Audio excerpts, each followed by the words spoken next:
Ada seorang sahabat bernama Thauban. Ini Masya Allah. Thauban ini rajin sholat berjamaah, Pak. Sahabat Nabi, sangat soleh, rajin ibadahnya, dan tidak pernah meninggalkan ibadah di masjid. Dan posisinya selalu pojok kanan. Pojok kanan.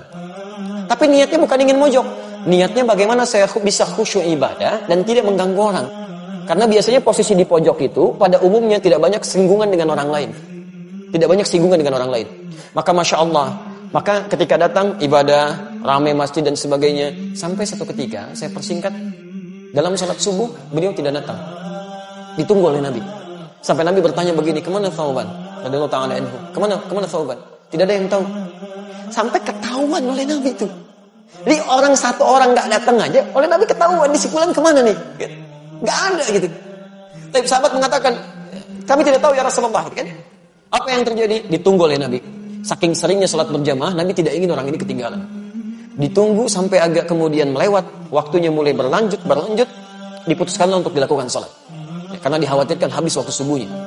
Sholat ditunaikan, selesai menunaikan sholat, diputuskan untuk menengok sahabat tadi. Perhatikan, orang sering ke masjid, tidak ada di masjid, Nabi masih mengajak sahabat untuk menengok. Itulah jamaah.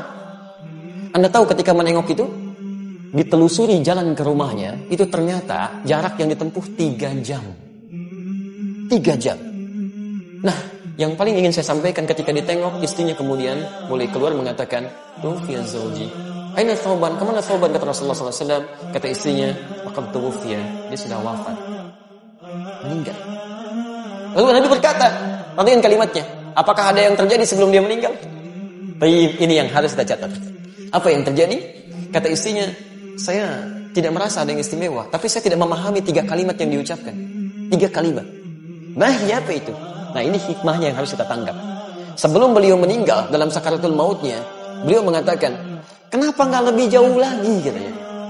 Kalimat pertama, saya tidak paham itu. Kalimat kedua, "Kenapa bukan yang baru?" katanya kan? Kenapa bukan yang baru? Dan kalimat ketiga, "Kenapa tidak semuanya aja?" Tapi Rasulullah SAW tersenyum, lantas menyampaikan, turun berita dari langit menyampaikan, teman-teman sekalian, ketika Thauban mengatakan kenapa tidak lebih jauh lagi, kita mesti pahami, sebelum seseorang meninggal dunia dalam sakaratul mautnya, itu akan ditampakkan keadaan amalnya. Nah, ini ditampakkan bahwa ketika beliau berangkat ke masjid itu ditampakkan pahala-pahala kebaikannya. Maka dia katakan, "Ya Allah, kenapa nggak lebih jauh lagi masjidnya? Sehingga ketika saya jalan itu mendapatkan lebih daripada itu." Bukankah langkah pertamanya mengangkat derajat di sisi Allah? Langkah keduanya menggugurkan dosa yang dibawa? Masjidnya tempatnya 25 lebih bagus daripada tempat biasa. Yang satu keduanya 500 tahun, dua ketiganya 500 tahun, tiga keempatnya 500 tahun. Kata sahabat Thauban, "Ya Allah, kenapa nggak lebih jauh lagi?" Yang kedua, ternyata ketika musim dingin beliau berjalan, beliau menggunakan pakaian double. Yang paling dalam itu pakaian barunya, yang luar pakaian lamanya. Di jalan bertemu dengan seorang kedinginan, maka dilepaskanlah pakaian yang luar yang lamanya, dipakaikan pada orang tadi supaya tidak kedinginan. Ketika ditampakkan pahalanya, beliau berkata, "Ya Allah, kenapa bukan yang baru yang dulu saya pernah berikan? Kenapa bukan yang baru?" Allahu Akbar. Dan terakhir mengatakan, kenapa bukan semuanya? Karena beliau terbiasa bersedekah pada orang, memberikan kebaikan-kebaikan, kadang-kadang berbagi dengan orang lain. Ketika ditampakkan pahalanya, Allah, kenapa nggak semuanya aja dulu saya kerjakan? Ada penyesalan dalam jiwanya. Anda bayangkan seorang sahabat mulia saja masih menyesal dengan amalnya. Maka bagaimana dengan orang-orang yang belum sempurna kebaikan-kebaikannya seperti itu?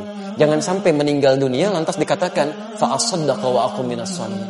Beri kesempatan ya Allah walau sebentar. Saya ingin berbuat baik, saya ingin berbuat baik, saya ingin berbuat baik. Zaman dulu tidak ada kendaraan bahkan untuk urusan sepeda. Kendaraan yang saya maksud bukan hewan. Sepeda nggak ada, motor nggak ada, mobil nggak ada. Jarak dari rumah ke masjid 3 jam. Yang masjidnya tidak ada karpetnya, langsung tanah. Yang tiang-tiangnya pelepah kurma, yang atapnya dari daun-daun kurma. Masih mau ke masjid dengan jalan kaki. Sahabat mulia, luar biasa, dekat dengan Allah, ke surganya begitu dekat. Jarak rumah ke masjid jauh dengan masjid seadanya, masih mau ke masjid menempuh langkah 3 jam. Dan masih ditengok oleh sahabat. Anda bukan sahabat Nabi, tetangga Nabi juga bukan. Masya Allah, surga belum jelas sampai hari ini. Kan hisab masih menegangkan, amalan berantakan, kurang apa lagi?